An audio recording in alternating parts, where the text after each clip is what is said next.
විශේෂයෙන්ම දේශීය ආදායම් පනතට සිදු කරන ලද සංශෝධනවලදී සේවා අපනයනය සම්බන්ධයෙන් 15%ක බදු පැනවීම අදාළව විශේෂයෙන්ම සමාජ මාධ්‍ය හරහා සමාජයම් කතිකාවක් පැන නැගිලා තියෙනවා මේ වැඩිපුර ගාලුතෙන් බද්දක් ගහලා කියන අදහස. ඒ පිළිබඳව පැහැදිලි කිරීමක් කරන්නයි මම උත්සාහ කරන්නේ. ඇත්තටම අපි පළමු කොටම පිළිගන්නවා රටේ තියෙන ආදායම් බදු නීතිය යටතේ ආදායම් බදු ගෙවීමට සෑම තැනැත්තෙක්ම යටත් වෙනවා. Every person is liable to income tax ආදායම් බදු වලට. හැබැයි ඒ සෑම තැනැත්තෙක් යද්දී තනි තනි පුද්ගලයොත් ඉන්නවා, සමාගම් තියෙනවා, තවත් ව්‍යවස්ථා ආයතන තියෙනවා.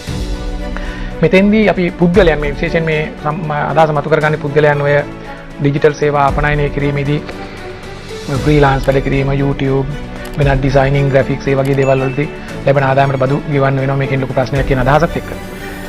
නමුත් අපි තනි පුද්ගලයෙක් ගත්තොත් දැන් මේ ඩිජිටල් සේවයට යන්න කලින් ඔබ ලංකාව ඇතුළතදී උපයන ආදායමක් තියෙනවා නම් ඒ ආදායම ලංකාව ඇතුළෙන්ම උපයාගත්තත් පිටරටකින් උපයාගත්තත් ලංකාව ඇතුළට ඒක ආපහු අරගෙන ලංකාව ඇත්තේ තමයි ආදායම තියෙන්නේ. එහෙනම් ඔබ ආදායම් බද්දට යටත්. හැබැයි නිදහස් සීමාවක් තියෙනවා. මාසයකට ඒක අවුරුදු පතා තමයි ප්‍රකාශයට පත් කරන්නේ. තේරුම් ගැනීමේ පහසුවට මම මාසයක් අරගන්නම්. මාසයක ඔබගේ ආදායම රුපියල් වලින් 1,50,000කට වඩා අඩු නම් අප්‍රේල් මාසයේ ඉඳලා ඔබ කිසිම ආදායම් බද්දක් ගෙවන්නට අවශ්‍ය වෙන්නේ නැහැ මොන ක්ෂේත්‍රයෙන් උපයාගත්තත්. හැබැයි 1,50,000ට වඩා වැඩි වෙනවා නම් ඒ පළමු 85,000ක වගේ ප්‍රමාණයක් 6%කුත් ඊළඟ 43,000 ඒ විදිහට 43,000 කාණ්ඩ වලින් 24, 30, 36 වෙනකම් බදු ගෙවීමකට යටත් වෙනවා. ඔබ මොන ක්ෂේත්‍රයෙන් උපයාගත්තත් එකක් හැර. ඒක තමයි කියන්නේ සේවා අපනයනයේදී උපයන ලද ආදායම හැර. ඒක නිදහස් කියන්නේ කලින් මේක බද්දට යටත් වෙලා තිබුණා. 2020 ජනවාරි 1 වෙනිදා මේක නිදහස් කරා. ඉන්නේ නිදහස් කරපු එක නැවතත් පනවල තියෙනවා බද්දට යටත් කියලා. හැබැයි බද්දට යටත් කියලා පැනෙව්වට අපි 115ක උපරිමයකට යටත් කරලායි මේ කාර්යය සිද්ධ කරලා තියෙන්නේ. එතකොට මේක පුංචි ගණනය කිරීමක් එක්ක මම ඉදිරිපත් කරොත් තේරුම් ගන්න පහසුයි. මෙන්න මේම ඔබ දැනට මේ ඩිජිටල් සේවාවක් පිටරටකට සපයන කියන්නේ එක්ස්පෝර්ට් කරනවා කියන්නේ අපනයනය කරන ඇමරිකාවේ සමාගමකට BPO පාස්කම් සපයලා ඔබ තනියම ෆ්‍රීලාන්ස් විදියට කරනවා නම් ඔබට ලැබෙන්නේ මාසෙට 1,50,000 නම් ඒක ඩික්ලෙයාර් කරපුවා ඔබේ ආදායම් බදු විදියට බදු ගෙවන්න ඕනේ නැහැ. 2,00,000ක් නම් ලැබෙන්නේ. 2,00,000ක් නම් ලැබෙන්නේ. ඔබ ඩික්ලෙයාර් කරපුවාම 115ක කැප් එක දාලා තිබුණාට ඔබ බද්දට යටත් වෙන්නේ පළවෙනි 1,50,000 නිදහස් වෙනවා. ගෙවන්න ඕනේ නැහැ. දෙවෙනි 85,000 දක්වා දෙවෙනි 50,000 තියෙන්නේ අර 85,000ට යටින්. ඒ නිසා දෙවෙනි 50,000ට ඔයා ගෙවන්න වෙන්නේ 6%ක්. ඒ කියන්නේ ඔබ ගෙවිය යුතු බද්ද වෙන්නේ රුපියල් 3,000ක් 50,000ට 6ක්. ඒතර 3,000යි. 15ක් ගෙවන්නේ ඒ කියන්නේ 6%යි ගෙවන්නේ ඒත් 50,000ක්. ඔබේ ආදායම 2,00,000 3 4 5 වගේ වුණොත් අපි 1,10,000 වගේ වුණොත් එතකොට කොහොමද අපි ගෙවන්නේ? ඔබ ඩිජිටල් සේවාවක් සපයන 1,10,000ක් මාසයකට ගන්නවා. එහෙනම් ඔබ බද්දට යටත් වෙන්නේ මෙන්න මේ විදිහට. පළවෙනි 1,50,000ට බදු ගෙවන්නේ නැහැ නිදහස්. දෙවෙනි 85,000ට 6%යි. ඊළඟ 41,000ට යන්න තියෙන 18%. ඔබ 18ට යන්නේ නැහැ. අන්න ඒක තමයි වාසිය. කියන්නේ 1,50,000යි ඒකට බදු ගෙවන්නේ නැහැ. දෙවෙනි 85,000ට 6%යි. ඒ ඉක්මවන ඕනෑම ප්‍රමාණයකට ඔබ උපරිමයෙන් ගෙවන්නේ 15%යි. එතකොට අපි සාමාන්‍ය පුරවැසියෙක් ආදායම් බදු ගෙවනවා 36 දක්වා වෙනකම්. නමුත් මේ ඩිජිටල් සේවා සපයන කෙනාට අපි එච්චර වැඩි ප්‍රමාණයකට ගෙවන්නේ නැහැ. යම් සහනයක් ඒක ඇතුලේ දීලා තියෙනවා. ඒ නිසා මේක වැරදි විදියට අර්ථකථනය කරලා අලුතින් බදු පනවනවා කියන තර්කය මතු කරලා සමාජයේ වැරදි අදහසක් මතුන කුඩු සංසුකාරී තත්ත්වයක් ඇති කරලා තිනවා. ඒක වැරදි. අපිට ඇත්තටම බදු ගෙවන්න පුළුවන් ආදායම එනවා නම් ඒ සීමාව ඉක්මවා යනවා නම් ඔබ බදු ගෙවිය යුතු වෙනවා.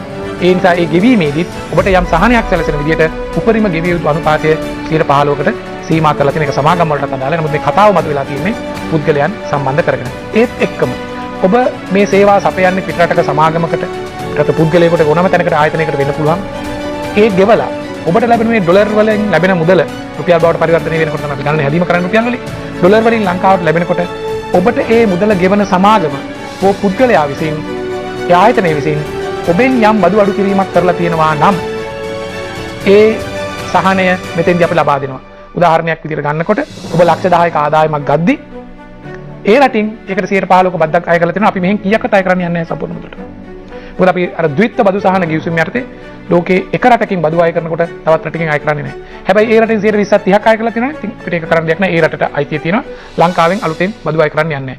හැබැයි ඒ රටින් අඩු කරලා තියෙන අඩු අනුපාතයක් නම් 3ක් 2ක් 5ක් නම් අපි අර ගණනය කිරීම කරලා 15වත් ඔබ ඒ රටට ගෙවු ප්‍රමාණයත් අතර වෙනස පමණයි ගෙවන්න තියෙන්නේ. මේක හරියටම ගණනය කරලා ගත්තාම ලංකාවේ ඩිජිටල් සර්විස් නැතුව වෙනත් ඕනෑම ආදායමක් උපේලා පුද්ගලයෙක් ගෙවන ආදායම් බද්දට වඩා ඩිජිටල් සේවා සපයලා ආදායම් බදු ගෙවන කෙනෙක් අඩු ආදායමක් ගෙවන්නේ මං හිතනවා බදු ගෙවීමේ සාධාරණත්වයේ යුක්තියුක්තභාවය පැත්තෙන් ගත්තාම ඒක ගැටලුවක් කියලා අපි දකින්න හොඳ නැහැ. ඒක වඩාත් يعني සාධාරණ පැත්තෙන් තමයි අපි දැකිය යුතු වන්නේ. ඒ වගේම අපි මේ 15% threshold එක සීමාව පනවන්නේ යම් හේතුවක් ඇතුව. ඒක තමයි අද ලෝකයේ මේ වෙනකොට ජාත්‍යන්තර ගනුදෙනු කරනකොට රටරටවල් අතරේ සේවා සැපයීම විශේෂයෙන්ම බදු නොගෙවාම බදු මගහැරීම බදු පැහැරීමේ ප්‍රවණතාවයන් නිසා OECD countries අය කියන්නේ ආර්ථික සහයෝගීතාවය සහ මේ ඒකාබද්ධතාවය පිළිබඳ ඒ රටවල් OECD countries කියනවා.